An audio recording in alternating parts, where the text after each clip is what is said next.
What's up, Tumnad lectures? In this video, we are going to be looking at what we call the deglutition. If you find it helpful at the end of it all, please make sure you like the video, comment down in the comment section, and then subscribe. Let's go ahead and get started, okay?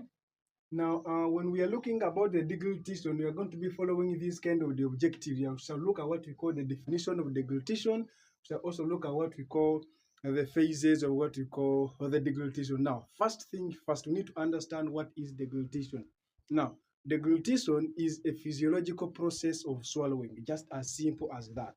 Okay. So now, this is going to be a physiological process of what we call swallowing. Okay, physiological process of swallowing. So now when we talk of deglutition, we are meaning that physiological process of swallowing. So now deglutition is going to be happening in 3 phases. Okay, so now it's going to be happening in what we call 3 phases. What are the 3 phases of deglutition? The first one is what we call the oral phase. Okay, is what we call the oral phase. And then the second one is what we call the pharyngeal phase. Okay, what we call the pharyngeal phase. And then the last one is what we call the esophageal phase. Okay.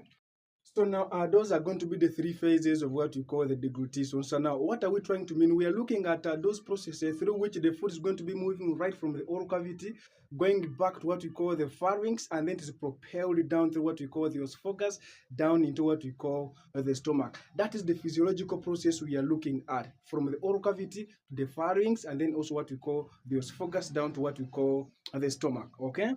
So now, in today's video, we are going to be mainly focusing on what we call the oral phase of deglutition. Then in the preceding videos, we shall look at what we call the pharyngeal phase and what we call the esophageal phase. So, okay. So now, when we talk about the oral phase, you're going to be looking at all those kind of the processes that are going to be happening within the oral cavity. Okay. So now, this oral phase is going to be all the processes taking place in the oral, taking place in what we call in the mouth. Okay, so now all those processes which are going to be taking place in the mouth. Okay, and this kind of the phase which we are calling the oral phase is going to be under voluntary control. Okay, it's going to be under what we call voluntary control. Okay, it's going to be under what we call voluntary control. You can decide to chew, okay, and even also you can decide to swallow. Okay, now the most important thing again with what we call the oral phase is that we need to know what are the boundaries of the oral phase. Where is the oral phase going to be starting and where does it going to be ending? Because that is something which is very, very important. Okay. Now, when you come to this kind of this structure, this drawing, it is showing us the oral cavity and some part of the pharynx and even also what we call the esophagus. Now, the whole of this area here is going to be what we call the oral cavity. But you need to understand where is the oral cavity going to be starting from and where is it going to be ending for the case of the oral phase. Now, you see the whole of this area here. This is going to be the upper lip. This is going to be the lower lip. Now, between the upper and then the lower lip, that's going to be the starting phase of what we call the oral phase of the deglutition. You know how this area is called? This area here is what we call the oral vestibule. Okay. So now the start point is going to be what we call the oral vestibule. Okay, what we call the oral vestibule. So now that's going to be the starting point. When food reaches there, it means our oral phase has started. Now, the end point is going to be this kind of this arch at the back. You know, at the back here, we're going to be having this what we call the palatine tonsils. And then in front of the palatine tonsil, we are going to be having an arch. And even also at the back of the palatine tonsil, you're also going to be having an arch. You know how these arches are called? This one, the anterior arch on what we call the palatine tonsil is what we call the palatoglossal arch, okay? And then the one at the back is what we call the palatopharyngeal arch. So now these two arches, they make what we call the fauces, okay? They're going to be arranged in this form. They are making what we call the fauces. The anterior one is going to be what we call the palatoglossal arch, and then the posterior one is what we call the palatopharyngeal arch as the food hits on what we call the pharynx. So now, This is going to be our end point. So now this one here is going to be what we call the palatoglossal arch, the fact that is close to the tongue, and then this one here, the blue one, is going to be what we call the palatopharyngeal arch. So now in that way, the end point is going to be what we call the palatoglossal arch, which is part of what we call the fauces. Okay, so now our end point. So now our end point is going to be what we call the fauces. Okay, it's going to be what we call the fauces, but mainly what we call palatoglossal arch. That is something which is super very important. Okay, so now having seen where the oral cavity, the oral phase is going to be starting and what is going to be ending, now let's go ahead and get started and look at what all those processes which are going to be taking place within the oral phase of deglutition. Now, when you bring food towards what we call the oral cavity on what you call the lips, you're going to be seeing that the mandible is going to be opening. Okay, you're going to be seeing now the lower jaw, the mandible going to be moving down. Okay, so now that kind of the down movement of what we call the mandible is going to be by influence of what we call the muscles. You know how these muscles are called? These muscles are what we call the mandibular depressors. Okay, so now you're going to be having what we call mandibular. You're going to be having what we call mandibular depressors. Okay, mandibular depressors. No, the mandibular depressors are going to be aiding in the downward movement of what we call the mandible, and in that way, the oral cavity is going to be opening. Okay, so now mandibular depressors are opening what we call the oral cavity. So now, what are examples of what we call the mandibular depressors? The following are the examples of mandibular depressors. The first one is what we call the geniohyoid, okay? And then the second one is what we call the lateral pterygoid, okay? The lateral pterygoid. The third one is what we call digastric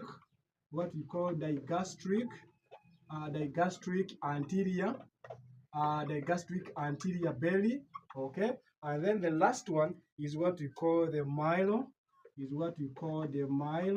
mylohyoid, okay? So now these are the four mandibular depressors that are going to be aiding in the downward movement of what we call the mandible. Now, these three ones, these ones here are going to be innervated by what we call trigeminal nerve, but mainly what we call the V3, which is the mandibular branch of the trigeminal nerve. So now they are going to be innervated by what we call cranial nerve number 5, but mainly what we call the V3. And then for the case of the geniohyoid, somehow a bit unique, for it's going to be innervated by what we call the cervical plexus, primarily on what we call the C1. Okay, so now this one is going to be mainly what we call the C1. Okay, so now when these kind of the mandibular depressors move down, they are going to be now stretching the antagonistic muscles, the opposing muscles. You know the antagonizing muscles, how they are called? They are called mandibular elevators. Okay, so now we're also going to be having what mandibular elevators. Okay, and these mandibular elevators, they are trying to pull back the mandible up. Okay, so now what are the examples of these mandibular elevators? The classical one, which is super very important to note, is what we call the masseter. Okay, is what we call the masseter. And then another one is what we call the temporalis. Okay, what we call the temporalis. And even also have another one you call the medial pterygoid. Okay, you have what you call the medial pterygoid. Okay, the medial pterygoid. So now, what is unique with these muscles that they are all innervated by the trigeminal nerve, primarily the V3. Okay, so now they are going to be all innervated by what we call cranial nerve number 5, but mainly what we call the V3. Okay, so now when the mandibular depressors depresses down the mandible, now it is stretching the antagonistic muscles, and you're going to be having sensory fibers that are going to be picking this kind of the stretch from what we call the muscle spindles, and they take that kind of the sensation to the central nervous system, and then it will activate it will activate what we call the motor fibers of the trigeminal nerve that will come and stimulate the mandibular elevators that will make the mandible to move up.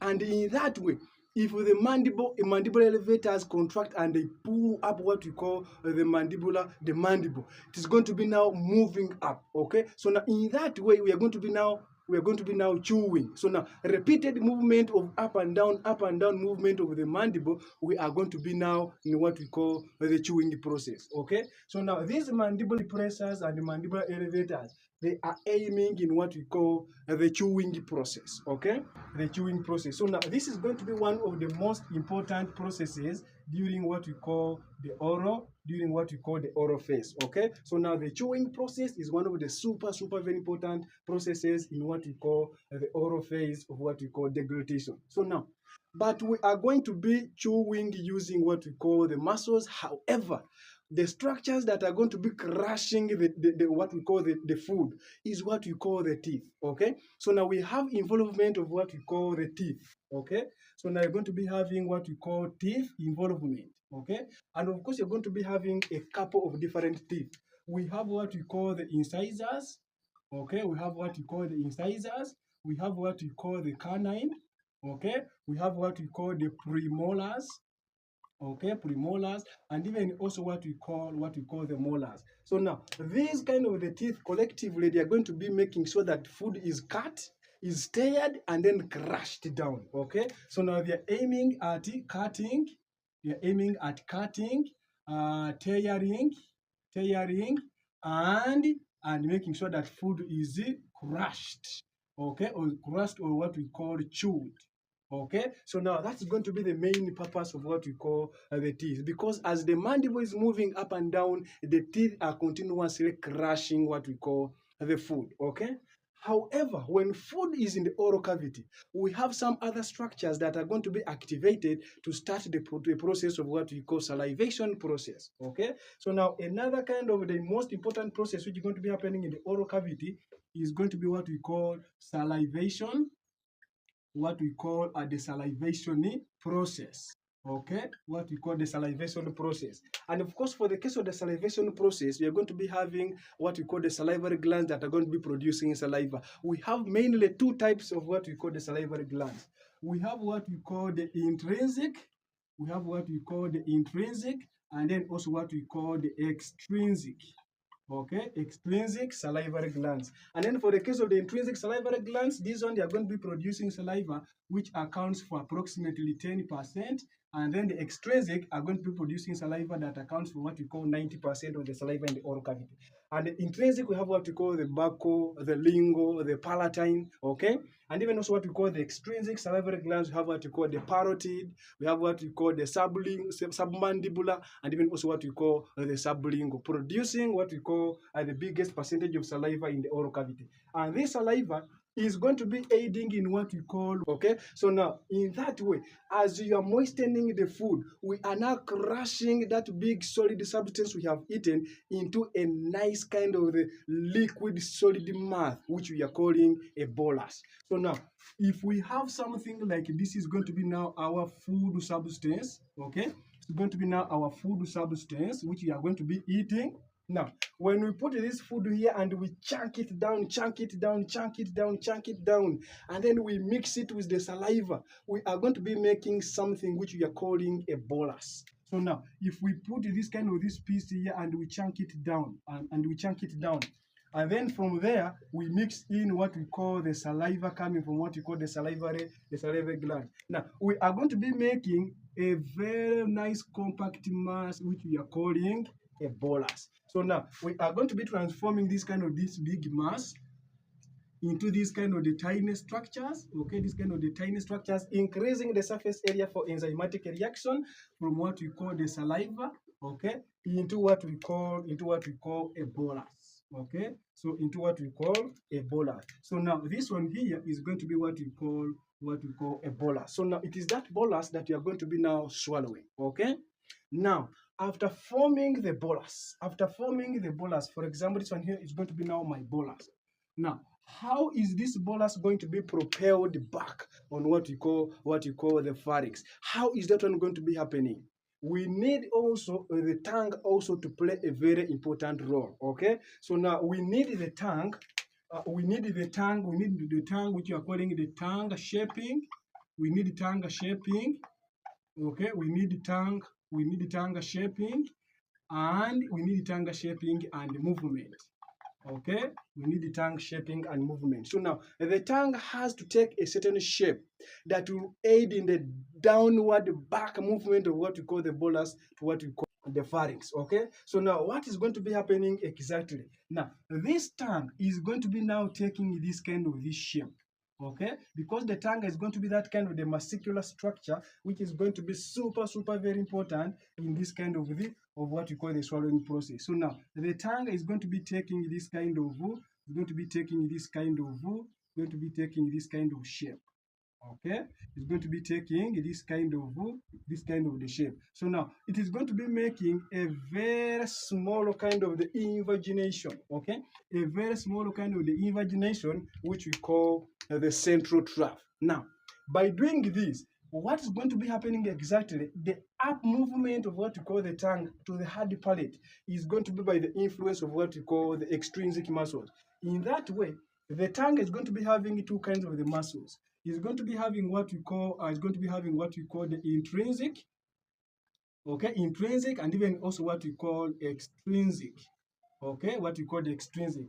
And then, of course, the intrinsic, we are going to be having what we call the superior longitudinal, or what we call the inferior longitudinal, the vertical, the transverse. And then for the case of the extrinsic, you're going to be having the genioglossus, the styloglossus. And these ones, the extrinsic, are aiming at moving the tongue up. Okay, these ones are aiming at up movement of the tongue. And then the intrinsic, they are aiming at shaping.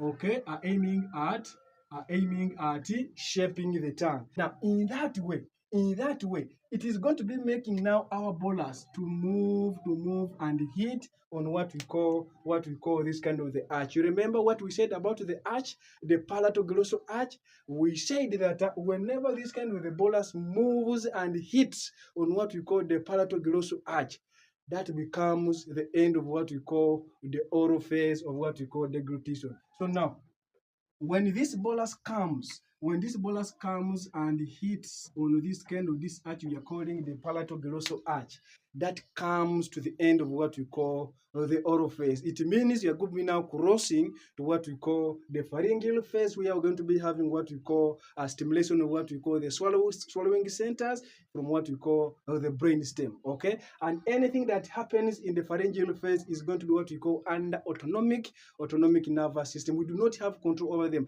In other words, it is going to be involuntary. Okay, so now in the next video, we are now going to be crossing to what we call the pharyngeal phase of what we call the deglutition. That has covered what we call the oral phase, where we have covered what we call the chewing process by what we call these muscles, and even also salivation processes by this kind of the salivary glands, and even also tongue shaping, the up movement, the hard palate by extrinsic, and then even so tongue shaping by what we call the intrinsic muscles of what we call the tongue. So now in the next video, we are looking at what we call the pharyngeal phase of what we call deglutition.